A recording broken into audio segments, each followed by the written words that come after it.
E o que nós estamos dizendo na nossa nota, Eduardo e eu, nós nos afastamos da nossa parte do acordo. O nosso acordo era gozar destes benefícios desde que nós cumpríssemos a nossa parte. Nós quebramos esse pacto. Mas antes disso, eu queria comentar a nota conjunta à imprensa que Eduardo Bolsonaro e eu publicamos, porque ela explica muito do que a gente pensa sobre o assunto, mas mais do que isso, essa nota deve servir, e eu recomendo a você, deputado, você senador, você influenciador de direita que está assistindo, que considere a possibilidade de utilizar essa nota como um guia da sua argumentação.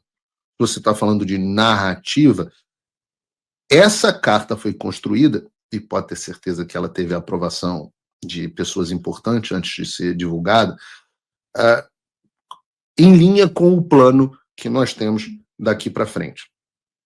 E eu sempre disse aqui, vocês podem estranhar estarem vendo Eduardo Bolsonaro e eu emitimos uma nota conjunta, porque como eu tenho dito a vocês, nós somos basicamente, de uma forma bem hétero, a mesma coisa.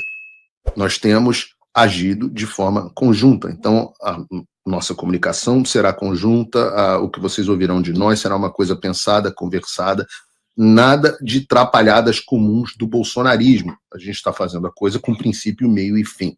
E deixa eu ler aqui para vocês e vou comentando. Lágrimas do establishment. Essa caneca é uma homenagem, vocês estão estranhando a minha caneca maga, que não está aqui, mas está aqui, está fora do quadro.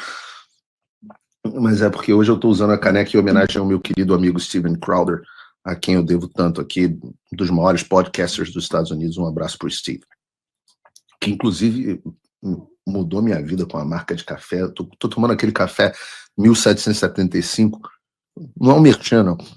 É um café que é feito aqui nos Estados Unidos por conservadores, é o café do Rumble, do Donald Trump Jr., do Steven Crowder e tal, o café meio que a direita toma. Porra, esse diabo desse café é bom pra cacete. Mas vamos à nota à imprensa. Nota conjunta à imprensa. 1 hora a conta chega, é o título da nota. A carta do presidente Donald J. Trump ao presidente brasileiro é clara, direta e inequívoca. Reflete aquilo que nós, Eduardo Bolsonaro e eu, há muito tempo temos denunciado. O Brasil está se afastando de forma deliberada dos valores e compromissos que compartilhava com o mundo livre. Há décadas, o Brasil está inserido na comunidade internacional democrática liderada pelos Estados Unidos. Esta inserção traz privilégios, mas exige compromissos civilizatórios mínimos. Respeito aos direitos humanos, ao devido processo legal, à liberdade de expressão de imprensa, à realização de eleições transparentes, com ampla participação da oposição. O que a gente está querendo dizer com isso? Entender, as pessoas têm muita dificuldade de entender isso. Eu sinto muita falta, nesse sentido, de participar da imprensa tradicional, né? Sinto falta da Jovem Pan, porque alguém precisava explicar para os caras que tudo que nós gozamos é garantido pelos Estados Unidos. Esse papo de soberania nacional, eu fico com pena, eu queria ter debatido com Boulos, alguém marca um debate meu com Boulos, porque tudo isso que nós gozamos hoje no mundo, comércio é garantido pelos Estados Unidos. Quem garante o livre comércio no mundo? Ora, é a Marinha Americana. Quem garante o sistema financeiro internacional com lastro em uma moeda única de confiança, que foi o Bretton Woods originalmente? Quem garante esse funcionamento do sistema internacional? São os Estados Unidos. Quem garante todo o mercado financeiro? Ora, todo o mercado financeiro, em última instância, é lastreado em títulos americanos. Quem garante o funcionamento dessa ordem mundial, do qual o Brasil goza, são os Estados Unidos. E o que os Estados Unidos impuseram nessa ordem mundial? Eles impuseram desde essa ordem mundial depois da Segunda Guerra Mundial, e a gente pode aqui entrar um pouquinho num histórico, né, onde você tinha 3 visões de mundo no início do século XX. Você tinha uma visão que era a visão americana, vamos chamar aqui de, embora o Roosevelt não fosse bem isso, mas uma visão capitalista liberal, você tinha uma visão fascista e você tinha uma visão socialista, comunista, como você preferir.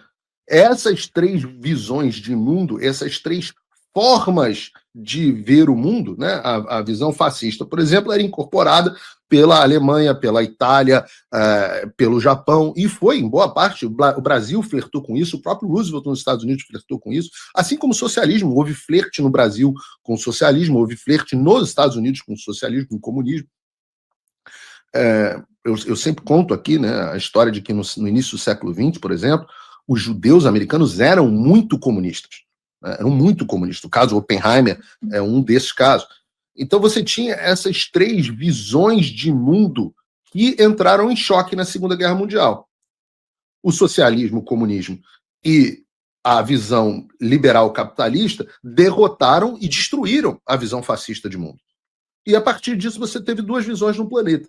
Você teve a ordem do primeiro mundo e a ordem do segundo mundo. A ordem do mundo livre e a ordem da cortina de ferro. Eu sei que as pessoas mais velhas lembram mais ou menos disso, as mais novas não têm nem ideia. A visão dos Estados Unidos, os Estados Unidos criaram um império diferente. É um império de sedução e não um império de ocupação. Os Estados Unidos, naquele momento, depois da Segunda Guerra Mundial, poderiam ter ocupado o mundo inteiro, mas optaram por não ocupar. Optaram por seduzir o mundo. E como é que eles seduziram? Com os seus valores. E o Brasil se inseriu no mundo do que se chamou de Ocidente, não se chamou de mundo livre. E os Estados Unidos pediam coisas básicas: liberdade de expressão, liberdade de imprensa, liberdade de comércio, eleição, etc. Os direitos humanos. Né? Depois da Segunda Guerra Mundial, é assinada a Declaração Universal dos Direitos do Homem, que prevêem esse tipo de coisa. Acaba o regime socialista é derrotado, o regime comunista é derrotado ao final da Segunda Guerra Mundial, com o fim da União Soviética e os países da sua ordem, da sua órbita, e com isso é declarado o fim da história. E aí você fala, agora é a era do liberalismo. E o liberalismo nos anos 90, o consenso de Washington, o mundo inteiro partiu para essa visão liberal. E todos os países passaram a gozar dos mecanismos de financiamento internacional, dos mecanismos de gestão internacional de crise, como as organizações internacionais, etc., etc.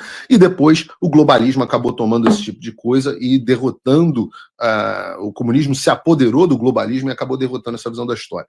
Mas o ponto, que eu fiz esse ponto inteiro para dizer o seguinte: ora, acabou.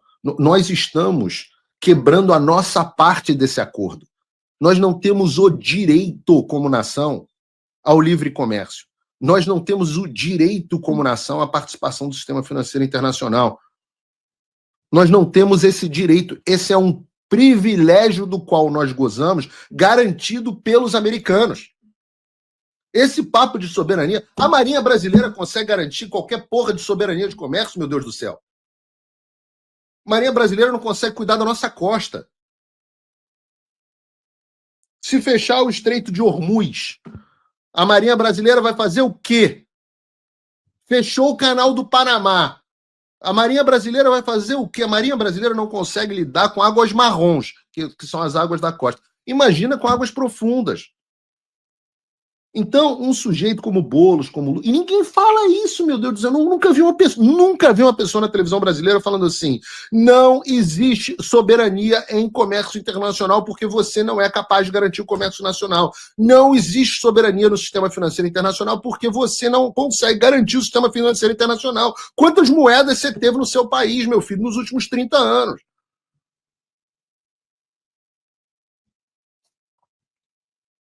E o que nós estamos dizendo na nossa nota, Eduardo e eu, nós nos afastamos da nossa parte do acordo.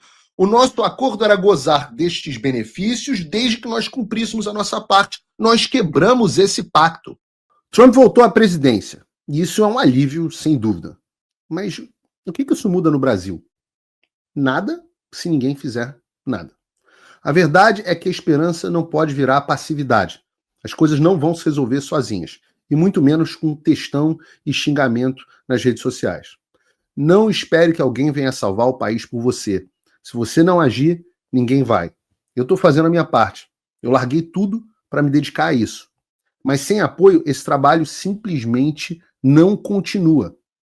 Quer saber como pode ajudar sem sair da sua rotina, sem sair da sua vida? Simples. Apoie quem está na linha de frente. Acesse www.paulofigueiredoshow.com/apoie e com apenas $5 por mês você mantém esse trabalho vivo. Se você puder mais, considere a possibilidade de se tornar meu patrono Gold e tenha acesso ao meu grupo privado no WhatsApp, onde você participa das discussões que guiam o conteúdo e muito mais. A diferença entre quem só assiste e quem faz parte da mudança é a atitude.